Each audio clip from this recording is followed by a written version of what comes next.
I never expected a bunch of free flowers to completely change my life. At first, I thought the florist downstairs was just being nice. Then I thought he felt sorry for me.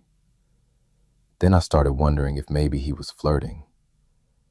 And once that idea got stuck in my head, I couldn't get rid of it.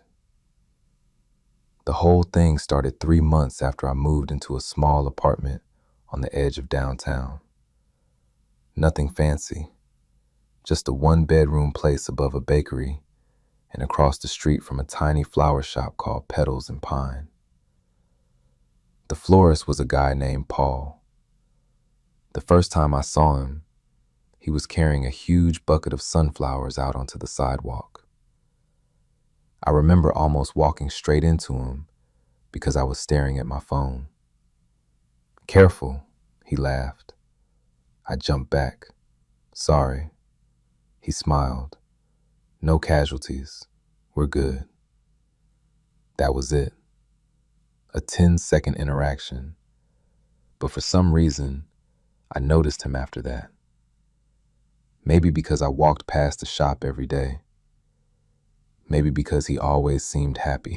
Or maybe because he was ridiculously attractive. Not model attractive, real attractive. The kind of guy who looked good without trying. Dark hair, warm brown eyes, a little scruff, usually wearing rolled up sleeves and an apron covered in flower petals. I learned pretty quickly that everyone in the neighborhood loved him. Old ladies stopped to chat, kids waved at him, dog owners treated his shop like a community center. And Paul somehow remembered every single person's name. Meanwhile, I was the complete opposite. My name's Hayden, 28, graphic designer, work from home, social life hanging on by a thread. Most days consisted of sitting in front of a computer for 10 hours and ordering takeout. Exciting stuff. So whenever I passed the flower shop, Paul usually looked like he was living in an entirely different world, one that involved sunlight and actual human interaction. The first free flower happened on a Tuesday. I was walking home with groceries when Paul stepped out of the shop. "Hey, Hayden." The fact that he knew my name immediately caught me off guard. Hey." He held out a single yellow tulip. This one got bent during delivery. I looked at the flower, then at him, then back at the flower. "Okay." He laughed. "Take it." "You sure? Unless you think I'm trying to scam you." I couldn't help smiling. That's exactly what I think. Then my evil plan has failed. I took the tulip. "Thanks." "No problem." And that was that. Just one flower. Except the next week, it happened again. This time it was a white daisy. A few days later, a pink carnation. Then a small bundle of lavender. Always with some casual explanation. Wrong order. Extra stems.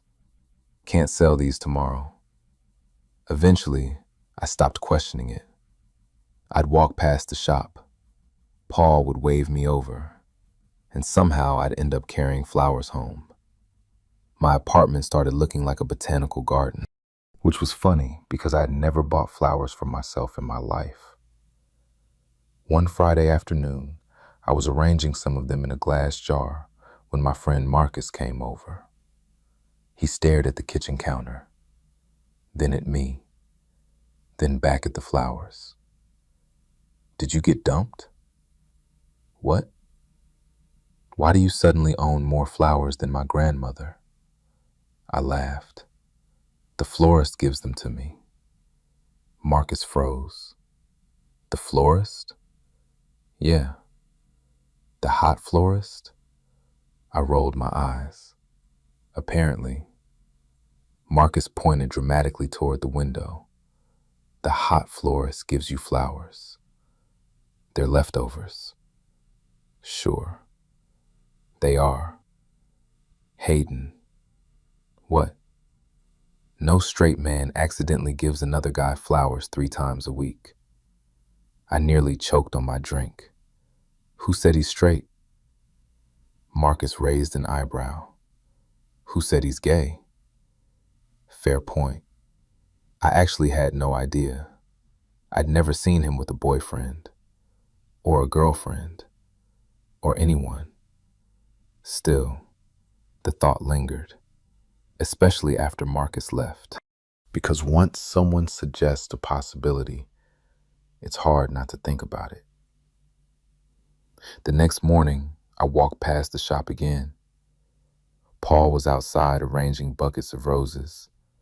He looked up immediately. Morning. Morning. He grabbed a small bouquet from the display. Before I could say anything, he handed it to me. There were soft blue flowers mixed with white ones. Honestly, they looked expensive.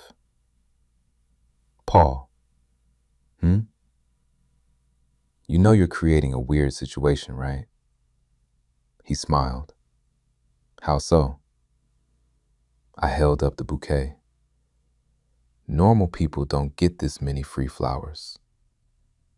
His eyes stayed on mine for just a second longer than necessary. Then he shrugged. Maybe I like seeing them in your apartment window. That answer hit me harder than it should have, because suddenly I imagined him looking up at my apartment, noticing the flowers, thinking about me, which was probably ridiculous, but my stomach still did a weird little flip. Paul seemed completely unaware of the effect he'd had. He adjusted one of the rose buckets. So are you doing anything fun this weekend? Working. That's depressing. Thank you. I'm serious. I laughed. He grinned. Then a customer walked up, forcing him back into work mode. See you later, Hayden. Yeah. I started walking away, but I could feel myself smiling the entire way home. That should have been my first clue, because somewhere between the tulips and the daisies and the casual conversations, I had started looking forward to seeing him every day. And once that happened, things got a lot more complicated. Over the next few weeks, seeing Paul became part of my routine. Wake up, work, grab coffee, walk past the flower shop, talk to Paul, repeat. It wasn't intentional. At least that's what I told myself. But somehow my errands always seemed to line up with times when he was outside. And apparently, he noticed. One afternoon, I stepped out of the bakery carrying a coffee when I heard his voice. You're stalking me. I nearly spilled my drink. Paul was standing in his doorway with his arms crossed. What? He pointed at me. Third time today. This is literally where I live. Convenient excuse. I laughed. You think the entire apartment lease was part of some elaborate plan? I'm keeping an open mind. His grin made it impossible not to smile back. That was becoming a problem. The smiling. The way my mood improved whenever I saw him. The way I found myself looking out my apartment window to see if he was working. The way I noticed things about him. Little things. The fact that he always tucked a pencil behind his ear while arranging bouquets. The tiny scar above his eyebrow. The way he bit the inside of his cheek whenever he concentrated. I knew way too much for someone who was supposedly just the florist downstairs. One evening, I was finishing work when my phone buzzed. Marcus. Marcus, are you finally dating Flower Boy? Me. No. Marcus. Coward. Me. We're friends. Marcus. Sure. Me. We are. Then why do you smile every time his name comes up? I didn't answer because honestly, I wasn't sure anymore. The worst part was that Paul never gave me enough information to figure out what was happening. Sometimes he seemed openly flirtatious. Other times he acted completely normal. For example, on Wednesday, he called me handsome. On Thursday, he spent 20 minutes telling me about fertilizer. There was no consistency. My confusion reached a new level when he invited me inside the shop after closing. It happened completely by accident. At least, I think it did. A storm rolled through the city one night. Heavy rain, strong wind, the kind of weather that made people sprint between buildings. I was coming home with an umbrella when I noticed Paul struggling to bring in a display stand. Without thinking, I jogged over. Need help? He looked relieved. Actually, yes. The wind nearly knocked over a bucket of flowers. Together, we dragged everything inside. By the time we finished, both of us were soaked. Rainwater dripped from my hair. Paul looked at me and laughed. You look terrible.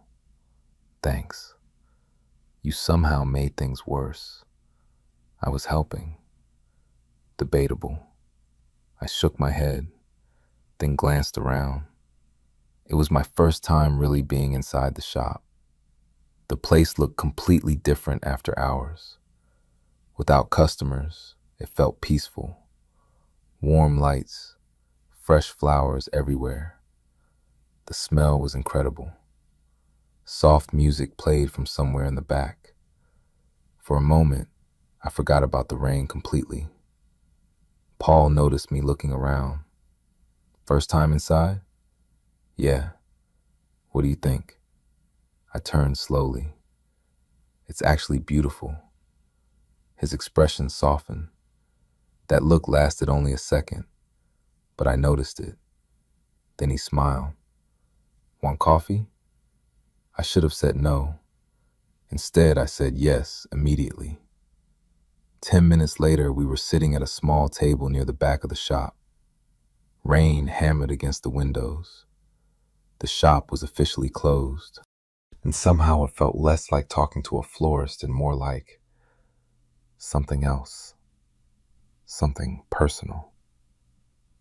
We talked for almost 2 hours about work, family, movies, travel. The conversation flowed so naturally that I lost track of time. I learned that Paul was 30, that he'd owned the shop for 4 years, that he'd almost become an architect before changing careers entirely.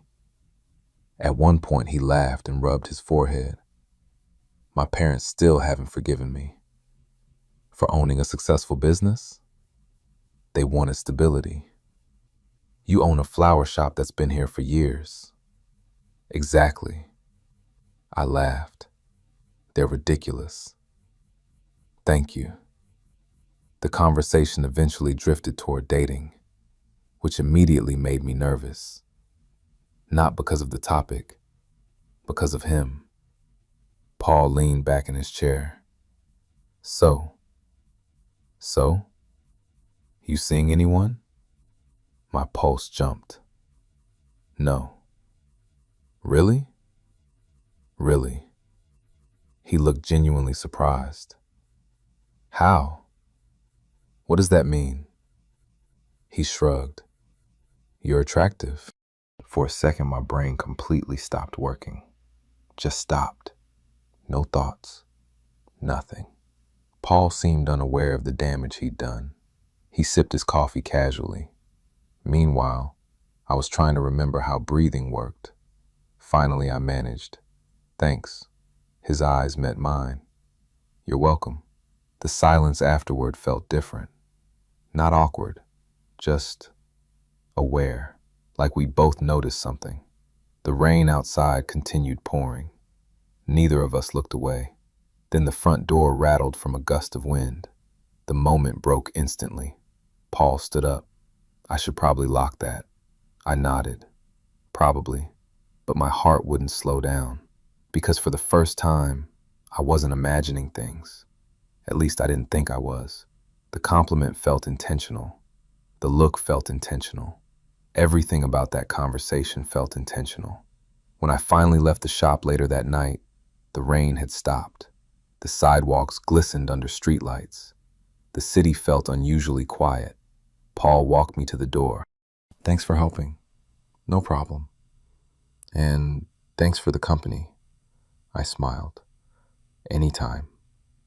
For a moment, neither of us moved, just standing there, close enough that I noticed the faint scent of flowers and coffee on his clothes, close enough that I became painfully aware of how attractive he was.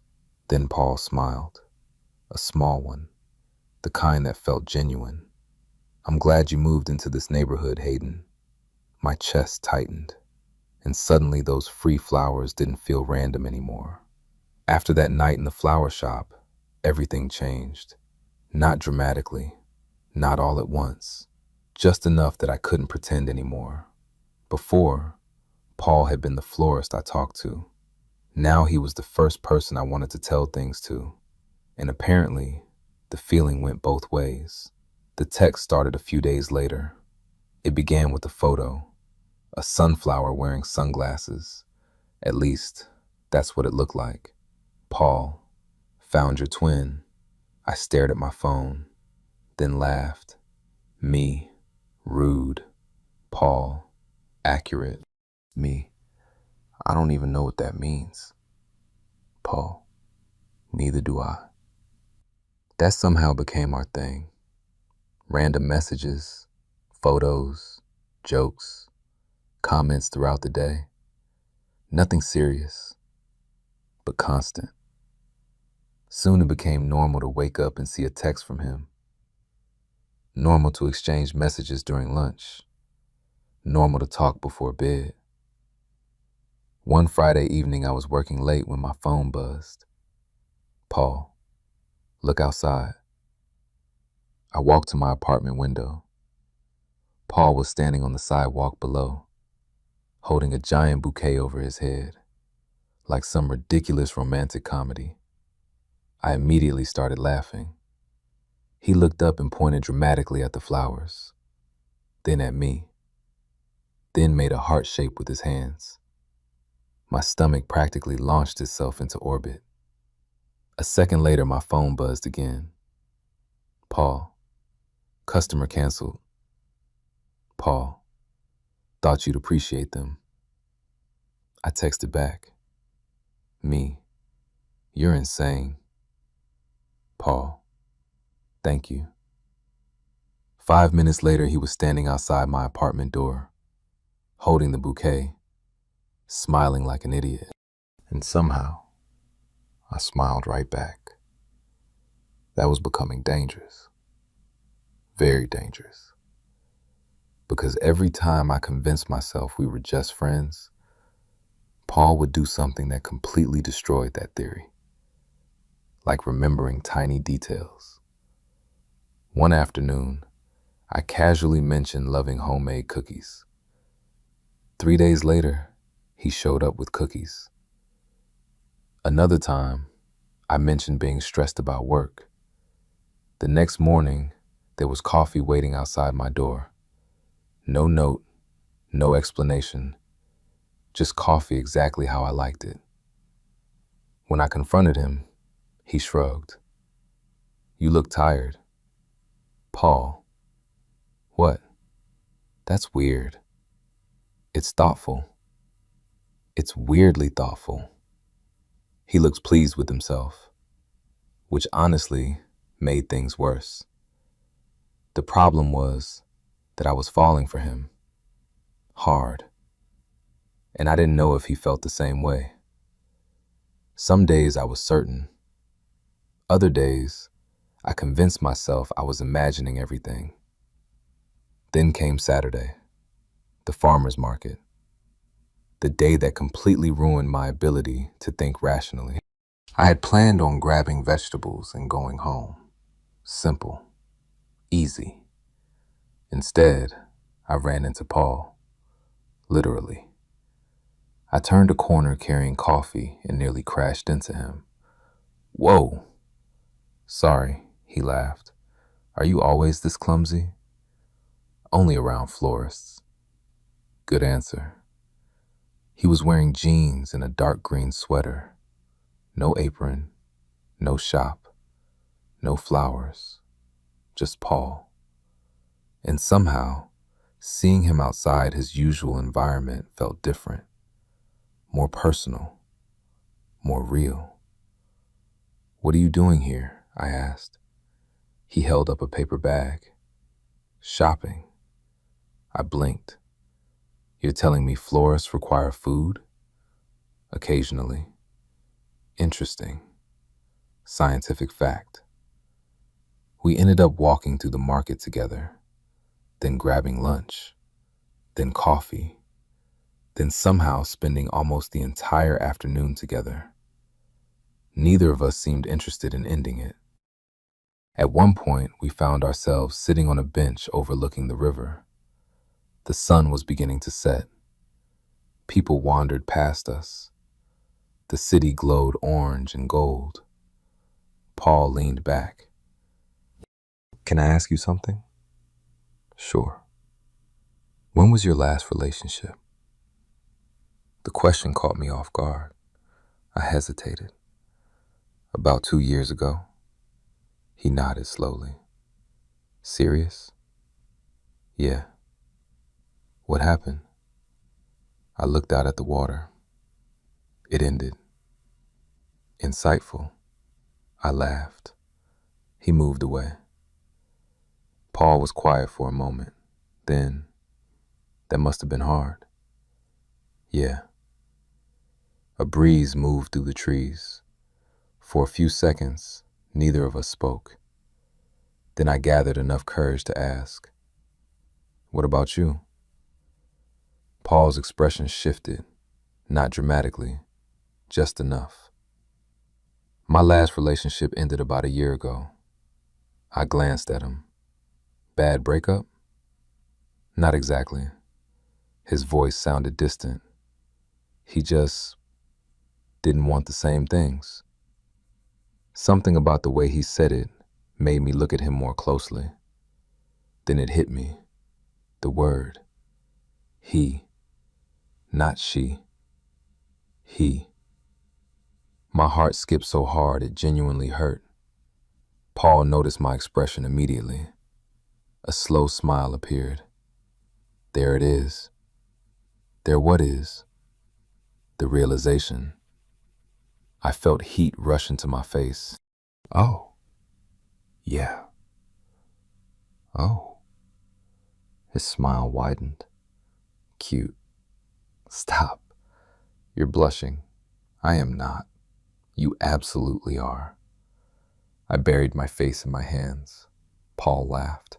Actually laughed. And somehow that sound made me even more embarrassed. When I finally looked up again, he was still smiling. But there was something softer in his eyes now. Something warm. Something that made my chest feel tight. You didn't know? He asked. No. I thought it was obvious. It wasn't. Hayden. What? I own a flower shop. I started laughing immediately. So that's your evidence? It's pretty compelling evidence. We both laughed. The tension dissolved, but underneath it something new had appeared, something undeniable. For the first time, neither of us had to wonder, at least not about that. Paul was gay, Paul was single, and Paul was sitting beside me looking at me in a way that definitely didn't feel platonic. The realization should have made things easier. Instead, it made everything harder. Because now there were no excuses left. No uncertainty. No convenient misunderstandings. Now I had to face the possibility that I genuinely liked him. And even more terrifying, he might actually like me too. As the sun disappeared behind the buildings, Paul nudged my shoulder. A simple touch, casual, friendly, yet somehow it sent electricity through me. He didn't pull away immediately. Neither did I. For one brief moment, we simply sat there, close, comfortable, aware of each other. And something told me neither of us wanted the day to end. The problem with realizing someone likes you back is that suddenly every interaction feels different. Every smile means more. Every glance lasts longer. Every touch becomes impossible to ignore. That was exactly what happened with Paul. After our conversation by the river, neither of us addressed it directly, but something had shifted. The teasing became more obvious. The texts became more personal. And I started catching him looking at me when he thought I wasn't paying attention. One Monday morning, I walked into the bakery before work. When I came back outside, Paul was waiting near the flower shop, holding a single white rose. I stopped walking. "Oh no," he smiled. "Oh yes." "Paul, Hayden, you can't just stand here looking like you're proposing." His grin widened. "Can I at least finish my dramatic entrance?" "No." "Rude." I laughed despite myself, then took the rose. The smile he gave me afterward made my stomach flip. Again, everything seemed to make my stomach flip lately. That afternoon, I spent almost an hour trying to focus on work. Instead, I kept thinking about him, about the way he looked at me, about the conversation by the river, about the fact that for the first time in years, I was genuinely excited about someone. My phone buzzed. "Paul, important question." "Me." "Okay." "Paul, favorite movie." "Me." "That's your important question?" "Paul, extremely important." "Me." "Why?" Three dots appeared, then disappeared, then appeared again. Finally, "Paul, research." I laughed. "Me." The Secret Life of Walter Mitty. A minute later, "Paul, good choice." "Me." "Why were you asking?" "Paul, research." "Me." "You're impossible." "Paul, thank you." 2 days later, he invited me over for dinner. Not as a date, at least neither of us called it that, but it definitely felt like one. Paul lived above the flower shop in a renovated loft apartment. I'd never been inside before. The place suited him perfectly. Warm lighting, books everywhere, plants covering almost every available surface, and flowers, obviously. So many flowers. I stood in the doorway looking around. "This is ridiculous." "What? You live inside a greenhouse." Paul laughed. "I know. I'm surprised birds don't live here. They pay rent." "Fair." The evening started casually. Dinner, wine, conversation. Easy, comfortable. Exactly like it always was with him. But underneath everything ran a current of nervous energy, at least on my side.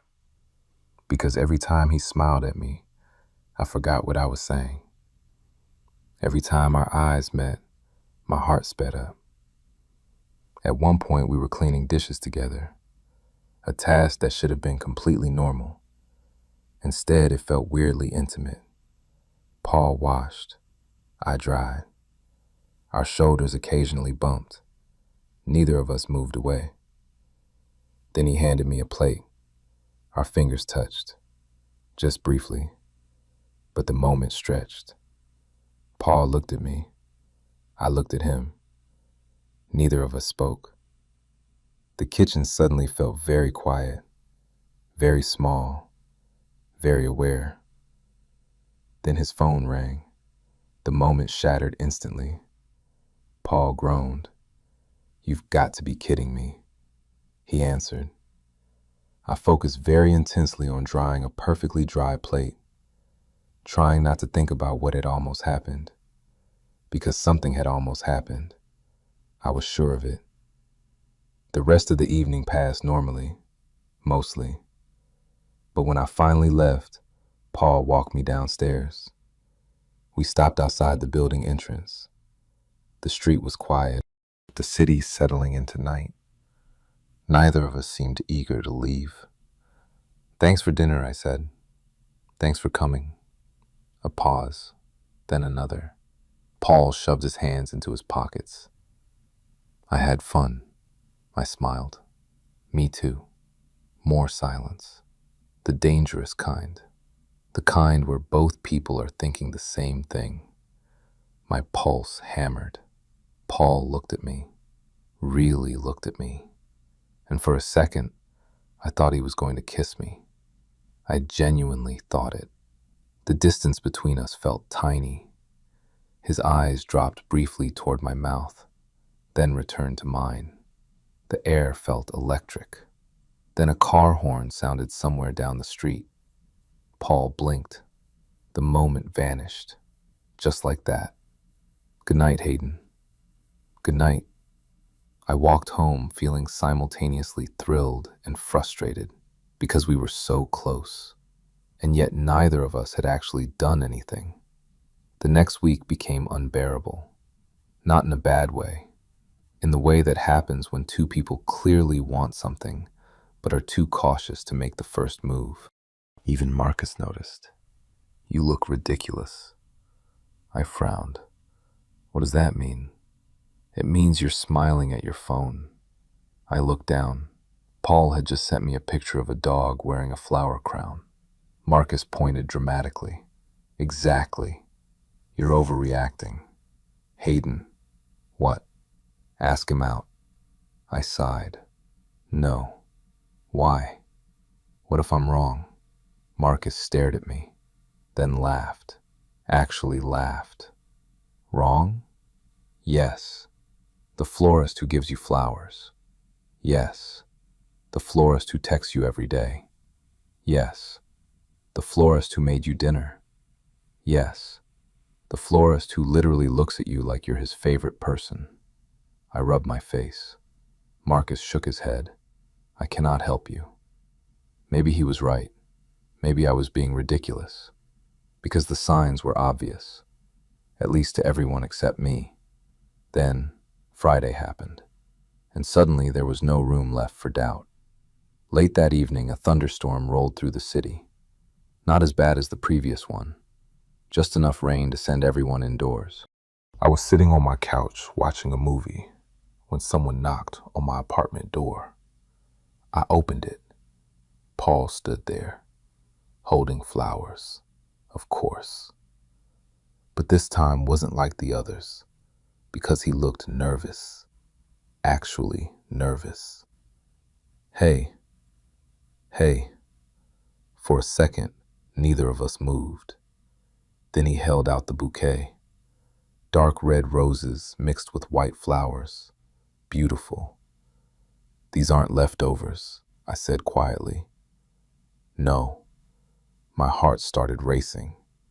Paul took a breath, then smiled. A small, nervous smile. The kind I'd never seen from him before. "Hayden, I was wondering if maybe you'd like to have dinner with me tomorrow." I stared at him, my brain taking several seconds to process the question. Then, "Like a date?" His smile grew. "Yeah." My chest felt ready to explode, because after months of flowers and conversations and almost moments, Paul was finally asking. And there was only one answer I wanted to give. For a second, I just stared at him. Not because I didn't know the answer, because I couldn't believe he was actually asking. After all the flowers, all the conversations, all the almost kisses, it was finally happening. Paul looked nervous, which somehow made him even more attractive. "Hayden?" I realized I still hadn't answered. Right, words. Those were important. "Yes." His eyebrows lifted. "Yes?" "Yes, I'd like to go on a date with you." The smile that appeared on his face was worth every second of confusion I'd suffered over the previous months. It wasn't his usual playful grin. This one was different, genuine, relieved, happy. And seeing it made me feel exactly the same way. "Good," he said. "Good? Good." I laughed. "You're very eloquent." I was nervous.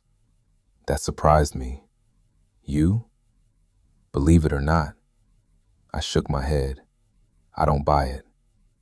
Paul laughed, then looked down at the bouquet still sitting between us.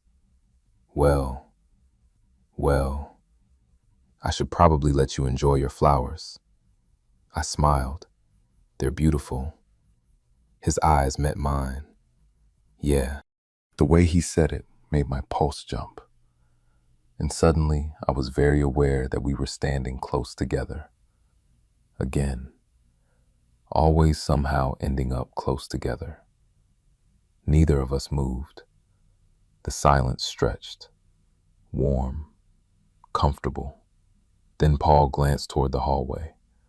"Tomorrow at 7? 7 works." "Perfect." He started backing away, still smiling.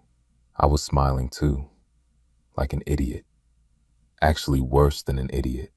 I closed my apartment door and immediately leaned against it, my heart pounding. A date, an actual date, with Paul, the florist, the guy who had somehow become the best part of my day. I spent the next 24 hours being completely useless.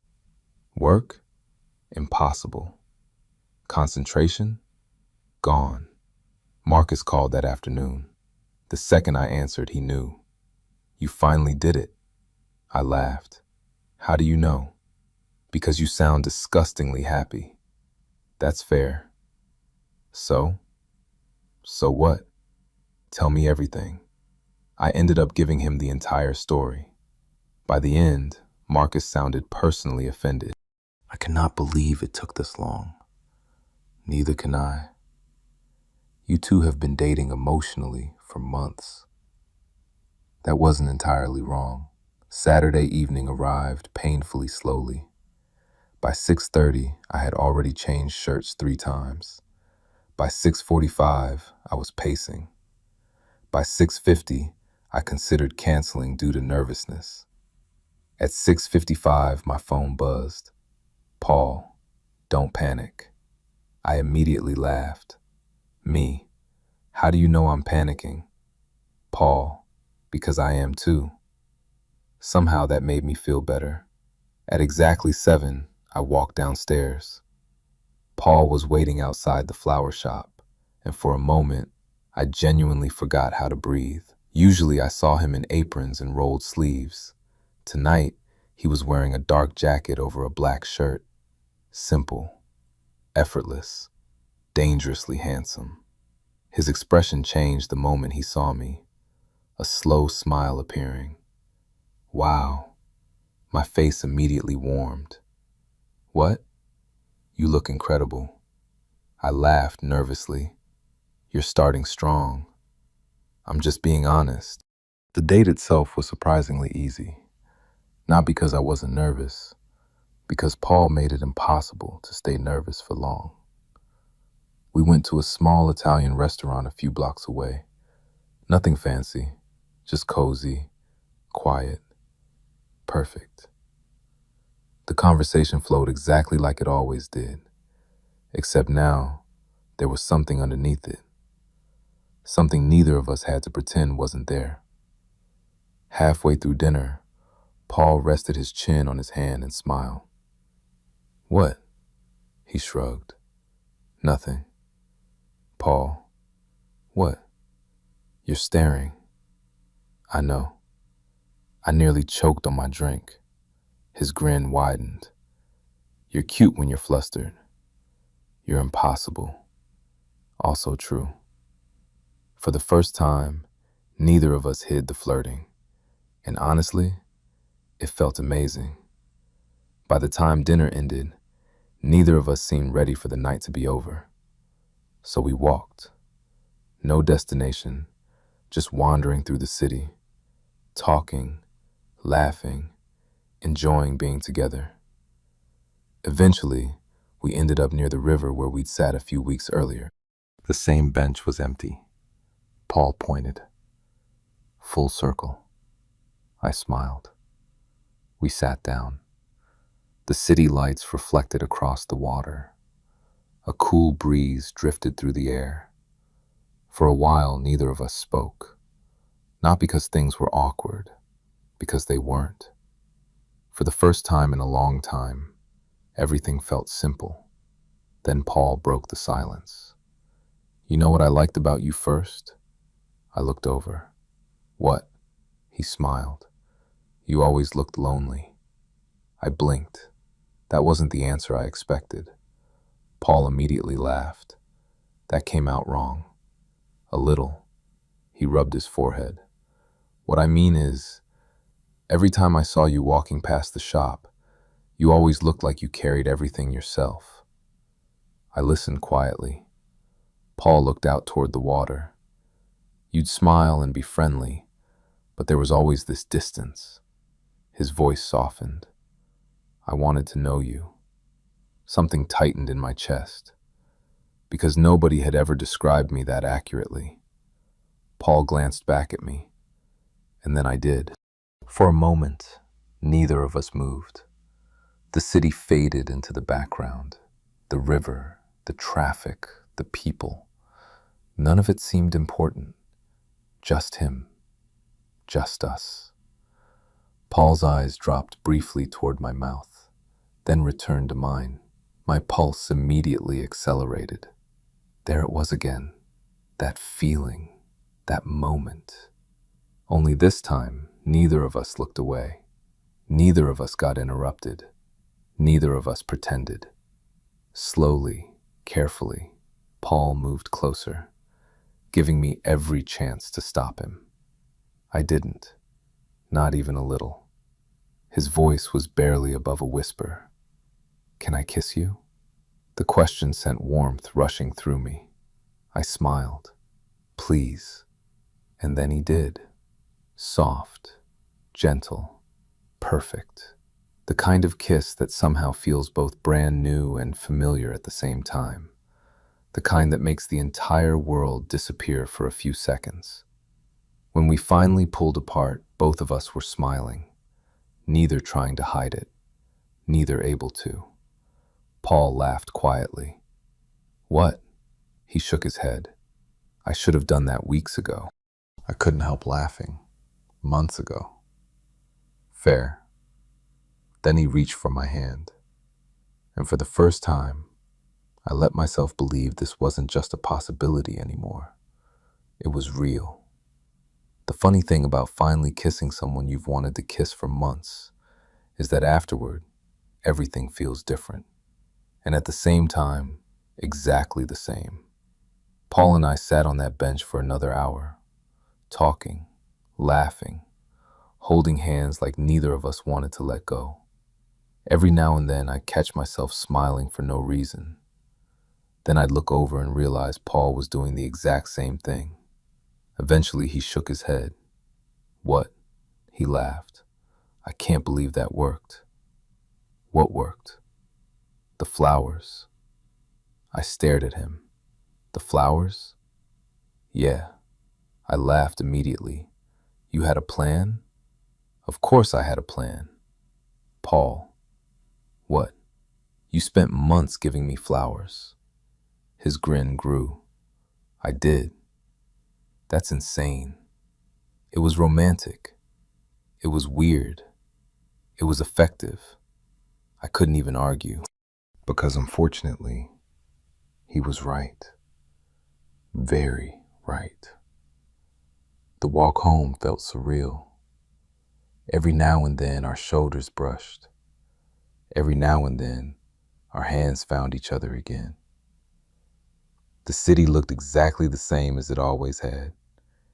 Yet everything felt brighter, lighter, like something had finally clicked into place. When we reached our block, we stopped outside the flower shop. Neither of us seemed eager to say goodnight. Paul leaned against the window. So, we're doing this? I smiled. I think we are. His expression softened. Good. That simple word somehow made my chest ache. In the best possible way. Then he stepped closer. Not much, just enough, and kissed me again. This one shorter, easier, less nervous. The kind of kiss that already felt familiar. When he pulled back, both of us were smiling. Again, constantly. It was becoming a problem. Good night, Hayden. Good night, Paul. I floated upstairs. There is no other word for it. Floated. The next morning, I woke up expecting it to feel unreal. Instead, it felt right. My phone buzzed. A message from Paul. Paul. Morning. Me. Morning. 3 dots appeared. Paul. Still smiling? I laughed. Me. Maybe. Paul. Same. The relationship developed naturally after that. There was no awkward transition, no uncertainty. We already knew each other, already trusted each other, already wanted to spend time together. The only difference was that now we could stop pretending. A week later, I was working from home when someone knocked on my door. I opened it. Paul stood there holding a bouquet. I immediately started laughing. No. Yes. We're dating now. I know. You don't have to keep bringing me flowers. He handed them over. I want to. I took them, still smiling. Then noticed something. The flowers were different. Not random, not leftovers. Carefully chosen. Every stem arranged perfectly. I looked up. Paul looked suddenly self-conscious. Too much? No. My voice came out quieter than expected. No, they're perfect. The relief on his face was immediate, and for some reason, that made me love them even more. As summer continued, our lives blended together naturally. Dinner became normal. Movie nights became normal. Morning coffee became normal. Sometimes I'd work from the small table in the corner of his shop. Customers quickly started noticing. One elderly woman looked between us and smiled knowingly. About time, Paul nearly dropped an entire bucket of lilies. I laughed so hard I couldn't breathe. The neighborhood seemed oddly invested in our relationship, probably because everyone had apparently noticed what we were doing long before we did. One afternoon, a bakery employee handed me a cookie. Congratulations. For what? She pointed toward the flower shop. For finally figuring it out. Apparently, the entire block had been watching us stumble around for months. Humiliating, but also kind of funny. The best part wasn't the dates, or the kisses, or even the flowers. It was the quiet moments, the ordinary moments. One rainy evening, we sat together in his apartment reading, not talking, just existing in the same space. At one point, I looked up from my book. Paul was sitting across from me, focused, peaceful, comfortable. And the realization hit me unexpectedly. I was happy, truly happy. Not excited, not distracted, happy. The kind that settles deep inside you. The kind that feels stable, safe. When he noticed me staring, he raised an eyebrow. What? I smiled. Nothing. His eyes narrowed. You're doing that thing. What thing? The thing where you're secretly having thoughts. I laughed. Maybe. Should I be concerned? No. He set his book down. Tell me. I hesitated, then shrugged. I was just thinking about how weird this is. His forehead creased. Weird? Good weird. I looked around the apartment, at the plants, the flowers, the warm lights, then back at him. A year ago, I didn't even know you. Paul's expression softened immediately. I continued, and now I can't imagine my life without you in it. The room became very quiet, not awkward, just full of everything neither of us quite knew how to express. Paul stood, walked over, then leaned down and kissed the top of my head. A simple gesture, but somehow it affected me more than any dramatic declaration could have. When I looked up, his eyes were warm, steady, certain, and for the first time I saw something there that felt bigger than attraction, bigger than excitement, something deeper, something lasting, something that scared me a little, because I was starting to realize this wasn't just the beginning of a relationship. It might be the beginning of something much bigger. The first time I realized I was in love with Paul, I didn't tell him. Not because I wanted to hide it, because the realization caught me completely off guard. It happened on a random Tuesday. Nothing special. No dramatic moment. No grand gesture. Just an ordinary day. The flower shop was busy. I was helping him restock displays before heading back upstairs to work. At some point, an elderly customer walked in carrying a photograph.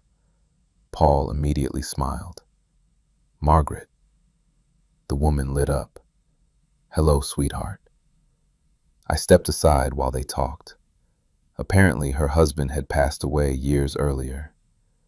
Every month she bought flowers and brought them to his grave. Paul knew exactly which flowers she wanted, exactly how she liked them arranged, exactly how much to charge her. Or rather, not charge her. Because after she left, I noticed he hadn't rung up the order. Paul. You didn't take her money. He continued trimming stems. I know. Why? He shrugged. She misses him. Like that explained everything. I stared at him. That's your reason? Seems like a good reason. My chest tightened unexpectedly, because that was who he was. Not just with Margaret, with everyone. The kid who sold lemonade outside the bakery. The exhausted single mom who came in every Friday. The older man whose dog visited the shop daily. Paul noticed people. He cared. Not because he wanted something, not because he expected anything back, just because that was naturally who he was. And standing there watching him arrange flowers, I had a sudden, terrifying realization. I loved him. Completely, deeply, without reservation. The thought hit me so hard, I almost dropped an entire bucket of carnations. Paul looked over immediately. You okay? Yep. That was suspiciously quick. I'm fine. He narrowed his eyes. I escaped upstairs before he could investigate further. The problem was that once I'd admitted it to myself, I couldn't stop thinking about it. I loved him. And honestly, the feeling wasn't scary because it existed. It was scary because it felt permanent, like something that wasn't going away. A few days later, Marcus came over. One look at me and he groaned. "Oh no." What? You've got the face. The face. The love face. I threw a pillow at him. He dodged it effortlessly. You told him yet? No. Why? I looked toward the window. Across the street, Paul was arranging flowers outside. Even from here, I could recognize his smile, the way he moved, the way he interacted with people. Everything. I don't know. Marcus softened slightly. You love him. It wasn't a question. I nodded. A slow smile appeared on his face. Good. Good? Yeah. He glanced toward the shop. He loves you too, idiot. My stomach flipped. Not because I didn't suspect it, because hearing someone else say it made it feel real. The following weekend brought the annual neighborhood summer festival. Apparently it was a big deal. Food stands, live music, local businesses, the entire street packed with people. Paul's shop was participating, which meant he spent most of the day running around like a maniac. I offered to help, a decision I regretted within 10 minutes. Not because it was difficult, because every woman over 60 immediately assumed I worked there, and every one of them asked the same question. How long have you two been together? By the 8th time it happened, Paul could barely stop laughing. I glared at him. This is your fault. How? You have neighborhood grandma support. I do. They've decided we're married. Paul looked genuinely pleased, which somehow made me laugh too. Late that evening, after the crowds disappeared, we finally closed the shop. The neighborhood looked completely different. Quiet, peaceful, lights glowing softly above the street. Paul locked the door and exhaled dramatically. I'm exhausted. You talk to people all day. Exactly. That's literally your favorite activity. It still counts. I laughed, then noticed he was staring at me. Again. What? His expression softened. Nothing. You're lying. Probably. The silence that followed felt familiar, comfortable, the kind we'd developed over months together. Eventually, Paul reached for my hand. Our fingers intertwined naturally, effortlessly, like they belonged there. We started walking. No destination, just enjoying the cool evening air. At some point, we ended up on the rooftop of my apartment building, one of my favorite spots. The city stretched around us, lights sparkling in every direction. For a while, we simply sat together, shoulders touching, watching the skyline. Then Paul spoke quietly. You know what's funny? What? I almost stopped giving you flowers. I looked at him. What? He laughed. After the first month. Why? Because I couldn't tell if you were interested. I stared at him. Actually stared. Paul. What? I literally decorated my entire apartment with them. I know that now. I laughed so hard my stomach hurt. You're unbelievable. Thank you. Then his expression softened again. That look, the one that always seemed reserved for me. I was nervous. The admission caught me off guard. You? Believe it or not, I smiled. Then something inside me settled. A quiet certainty. The kind that only appears when you know something needs to be said. My pulse quickened. Not from fear, from importance. Because suddenly I knew I didn't want to wait anymore. Didn't want to wonder anymore. Didn't want to keep the words inside. I looked at Paul. at the man who had changed my life with a bunch of free flowers, and realized I was finally ready to tell him exactly how much he meant to me. I looked at Paul, at the city lights behind him, at the familiar smile that somehow still made my heart race, and I knew I couldn't keep the words to myself anymore. Not because he expected them, not because I felt pressured, because they were true. Simple as that. Paul noticed me staring. His eyebrows lifted slightly. "What?" I smiled, then laughed nervously, which immediately made him suspicious. "Oh no." "What? You're about to say something important." I shook my head. "How do you always know?" "Because I've spent months studying you." I laughed. "That's creepy. It's romantic. Debatable."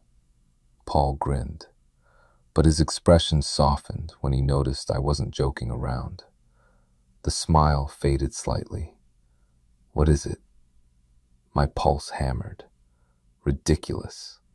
We'd been together for months. I'd kissed him, held him, spent countless nights talking until midnight.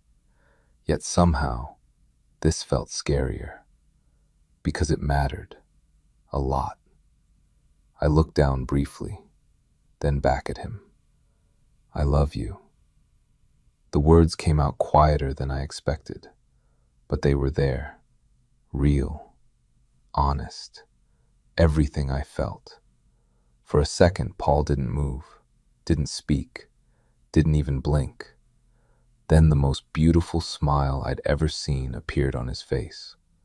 Slowly, naturally, like sunlight breaking through clouds. And suddenly his eyes looked suspiciously bright. "Yeah?" I laughed softly. "Yeah." Paul shook his head, almost like he couldn't believe what he was hearing. Then he moved closer, close enough that our knees touched, close enough that everything else disappeared. "I've been in love with you for months." My heart immediately flipped. "What?" He laughed. "Seriously? Months?" "Months." I stared at him, completely stunned. "Paul." "What? You couldn't have mentioned that?" He grinned. "Look who's talking." Fair point. I couldn't argue. Not even a little. For a moment, we simply sat there, smiling like idiots. The city glowing around us, the summer air cool against our skin, and everything felt right. Not perfect, not magical, just right. The kind of right that feels real. Eventually, Paul leaned his head against my shoulder. A simple gesture. Comfortable. Natural. Home. "I can't believe it was the flowers," I said. He immediately started laughing. "You're never letting that go." "Absolutely not. You like the flowers." "I love the flowers." "There you go." I shook my head, still smiling. The truth was that it had never really been about the flowers. Not entirely.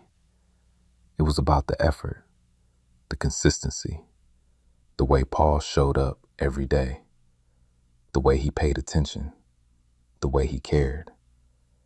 The flowers had simply been his way of saying what he wasn't ready to say out loud. And somehow, I understood that now. The following months became some of the happiest of my life. Not because everything was perfect, because it wasn't. We had disagreements, busy schedules, stress, normal life. But we handled it together, and that made all the difference. Autumn arrived. The neighborhood changed colors.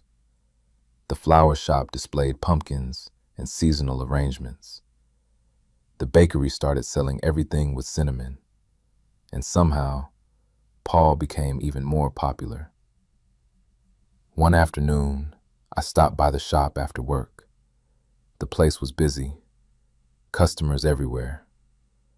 Paul stood behind the counter, helping someone choose flowers.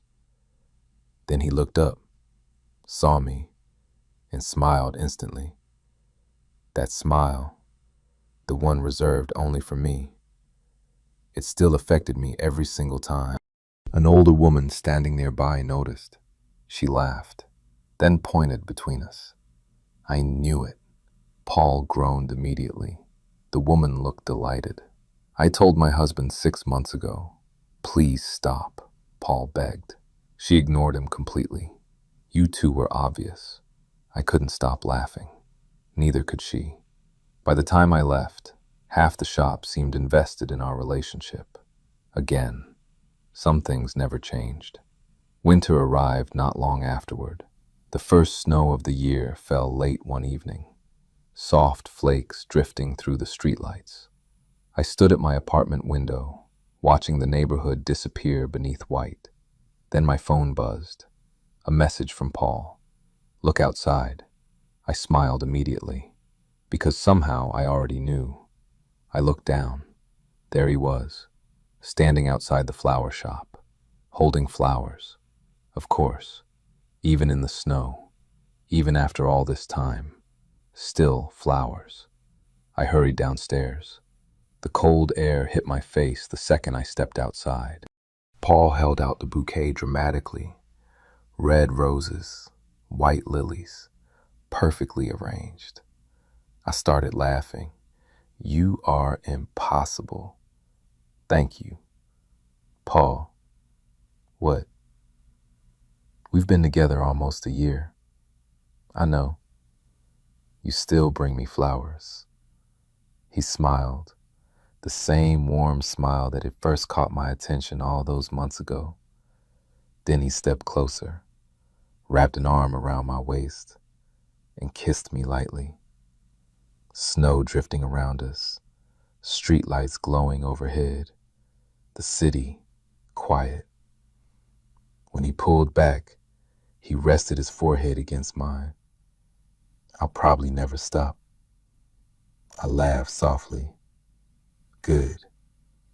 His smile widened, and standing there in the middle of our neighborhood, surrounded by falling snow and flowers and the life we built together, I realized something. The free flowers had never been random. Not the tulip, not the daisy, not the lavender, not any of them. They had been the beginning, the first chapter of a story neither of us knew we were writing. A story that started with a florist across the street, a lonely guy in an apartment window, and one small act of kindness, the kind that changes everything.